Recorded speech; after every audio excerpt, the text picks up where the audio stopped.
Thank you, everybody, for coming. Appreciate it. I'm Tony McCombie, State Representative from the 89th District and the House Minority Leader. We are, the last scheduled day of session. We told we would be adjourning today, an adjournment date not set by our caucus. Illinois Democrats have the largest majority in history and yet cannot abide by their own set schedules.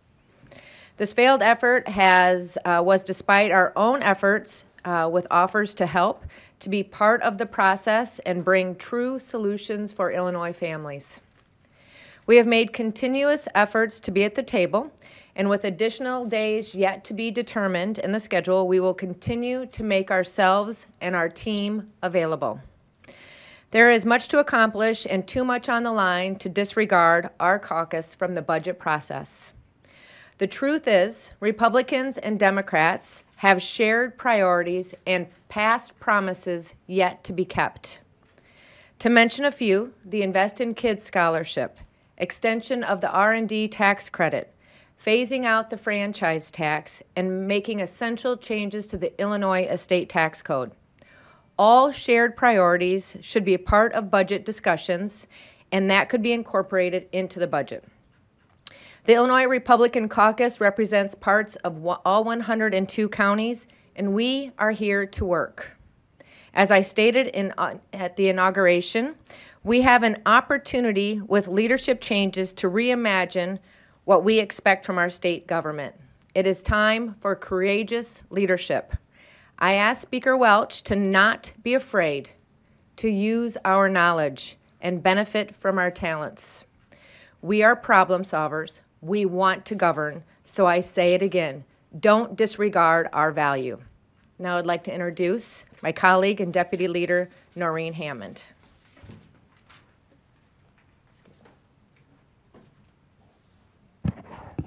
Thank you, Leader McCombie. Good afternoon. Noreen Hammond, State Representative for the 94th District and Republican budgeteer. The budget process is not new. It is the same process that we have had, the same framework that has been laid out for us by the governor. And the governor at the beginning of this year laid out a budget that had his priorities. And here we are, yet today we have missed the deadline that was set by the Democratic majority to pass a budget. It doesn't have to be this hard. Our budget working groups began meeting back on March 15th. Less than 1 week later, March 21st, Republicans were uninvited to the first working group, Higher Education. With no further notice, Republicans were uninvited to all but one working group, a General Services working group. We would be uninvited to that one also by the next week. There have been no bipartisan House working group members. These groups were either canceled or simply partisan. We have expressed that we are here, we are ready to work, and to be a part of the process. We have attempted numerous meetings with the House Democratic budgeteer, with the Speaker, and the Governor. Only one group has met with us on more than one occasion. That is the Governor and his team. No negotiations with others have occurred, and only discussions of our shared priorities. Our asks are simple. We want no new spending. We want to pay our bills on time and to support good fiscal measures to increase our credit rating and continue to fund the rainy day fund. We can get there, but only with true, genuine bipartisanship and true cooperation. That's why we want to start seeing the Democrats over the coming days, regardless of their failures in this regard to date, we would like to see cooperation and a movement in this budget process. Thank you.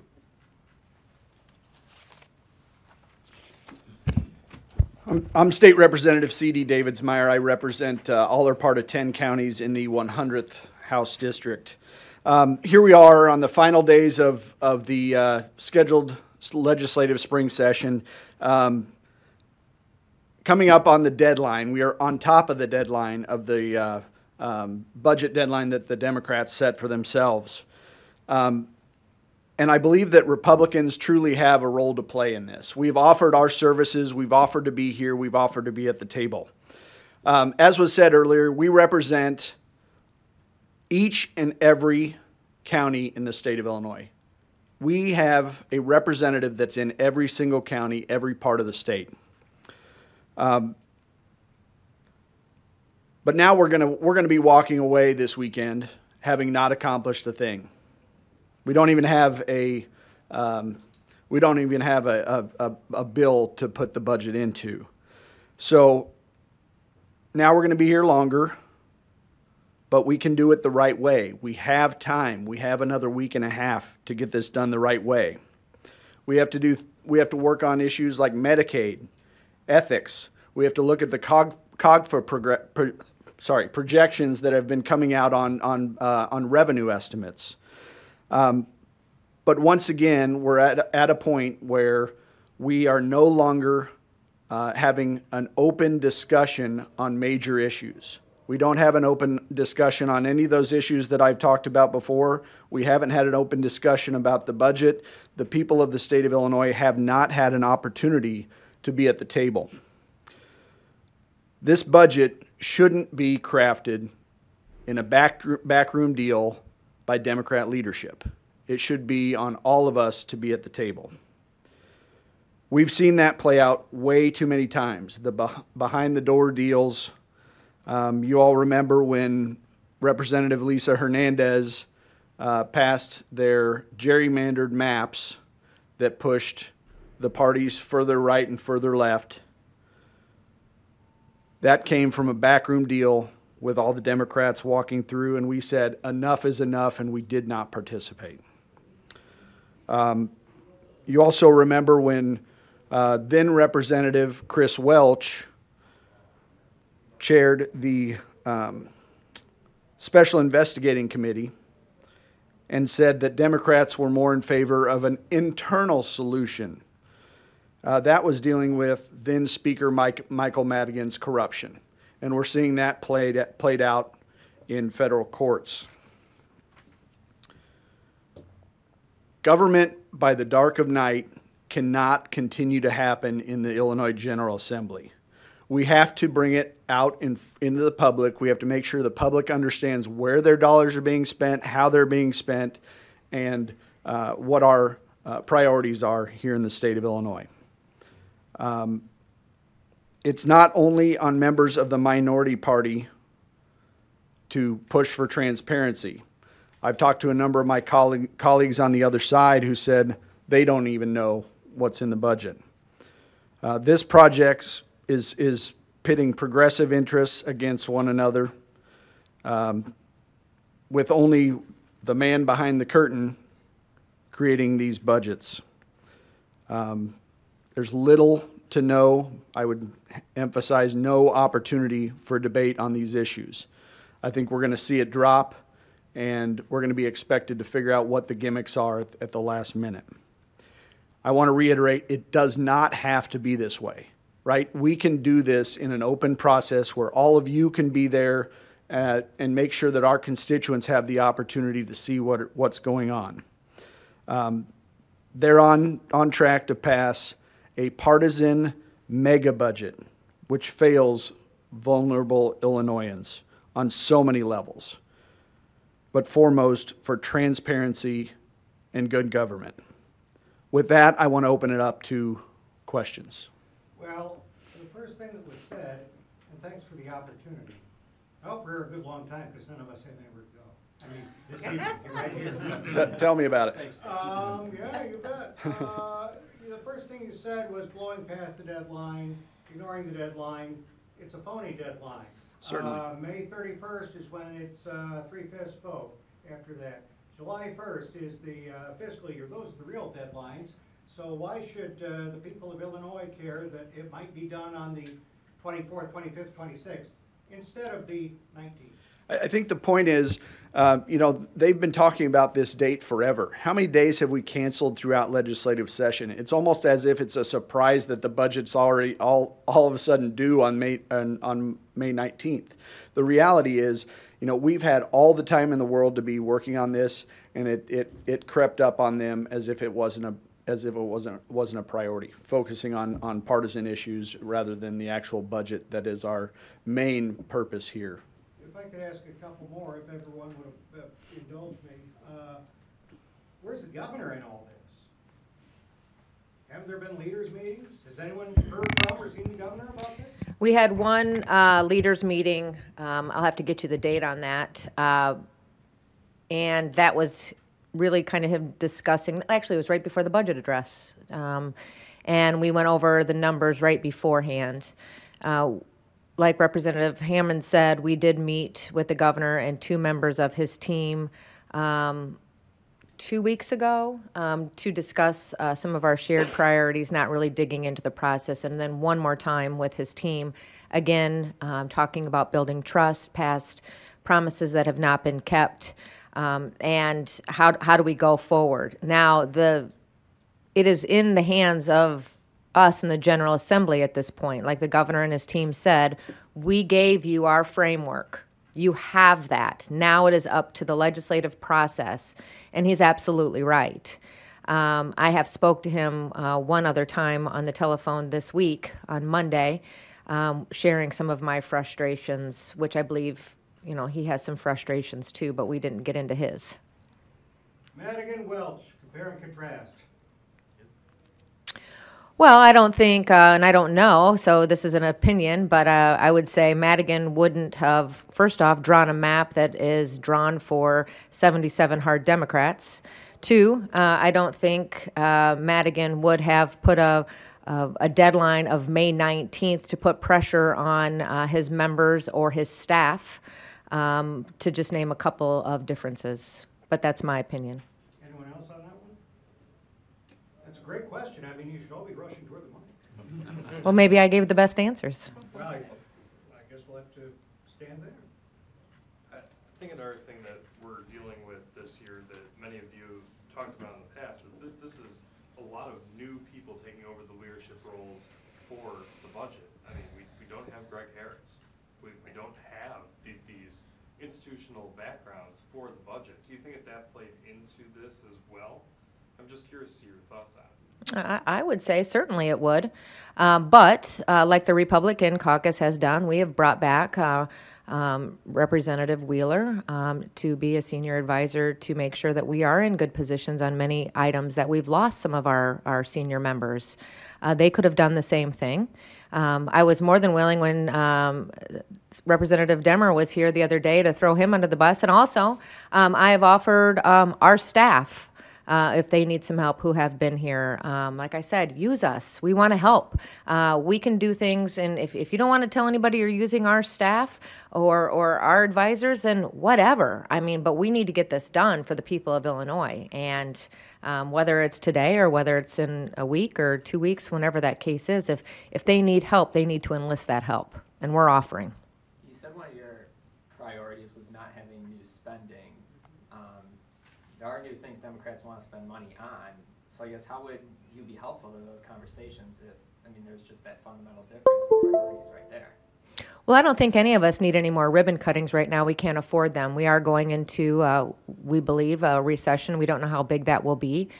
We've seen, we have no April surprise. We've seen revenues continue to drop, and we have a lot of unknowns with the undocumented, with the AFSCME contract, with expansion of Medicaid programs. We have several unknowns, and it's not time. As much as we'd like to go out for a political picture and help some folks, we still have past member initiatives from 2019 on both sides of the aisle in both House and the Senate that have not been met yet and released. So I think it's really disingenuous for us to stand up again with another fake check for a community and give them hope when they're not ever going to receive that money. Rep. Hammond, you wanted to answer that one too? You got anything to add on that one? Sure. When I say no new spending, we need to take it at exactly that. We need to look at what was our budget last year? What did it spend? And let's not spend over that, because we indeed are looking at a recession. And if we are spending more than last year, we are spending ourselves into a place where we are not going to be able to meet that financial ask.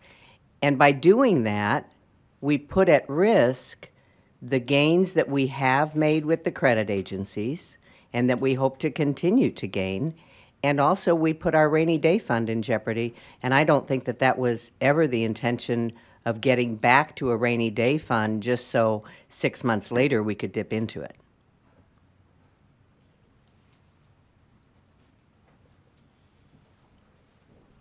I want to frame this a little bit too. So this is my 5th spring, right? Oh, State Representative Jeff Kiker, 70th District, parts of 3 counties. So let's frame this a little bit too. As we look at when I came in 5 springs ago, we were dealing with an approximately $40 billion budget. And today we're looking at a $50 billion budget. Our budget has increased 25% in 5 years. We have folks calling each of our district offices with priorities on current programs that have been in place for a long time, such as adults with disabilities, such as long-term care facilities, such as reducing the PUNS list. And we continue to create new cost-consequential areas to spend resources. We have the money, right? We're suggesting stay within the bounds of what we've got last year. We've got 25% more than we did 5 short years ago. Why do we need to continue to expand when we aren't taking care of the commitments that we have already put into place? Leader Hammond, I'm curious to hear a little bit more about the situation that you've been brought to the table with the Democrats, because I just spoke with some Senate Republicans earlier this week, and Senator McClure said he was happy to see that both Don DeWitt and Chapin Rose were brought into discussions with Senate Democrats.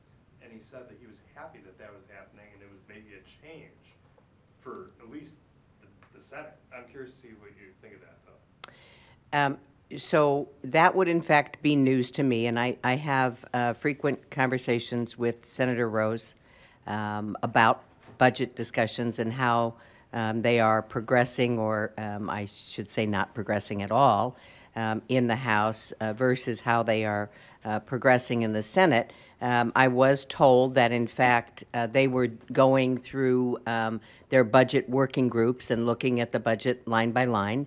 And my response to Senator Rose was, well, we've done that too, but that's busy work. That's not budget negotiations under any circumstances. That is not budget negotiations. So if they are having budget negotiations, God bless them. Good. Maybe they would like to invite the House Republicans, because we haven't been invited to any over here, so we'd love to be part of a discussion, and I think that we have some knowledge and some things that we can bring to the table. So if you're comparing last year to this year, it looks like they're going to end having spent about $50.7 billion, but a lot of that was like one-time stuff. Mm-hmm. So I mean that if you're looking at a same revenue estimate for the upcoming year, wouldn't some of that be able to go from one time to new spending type stuff, or? I'm not sure how that would happen when it was one-time revenues. Okay, so I guess if you're comparing revenue estimates and saying you can't go over that, it's still, I guess, there's, I guess, how am I trying to say this? Are you saying it should be, you should go even lower than the 50.4 billion that the governor's office is sort of anticipating right now?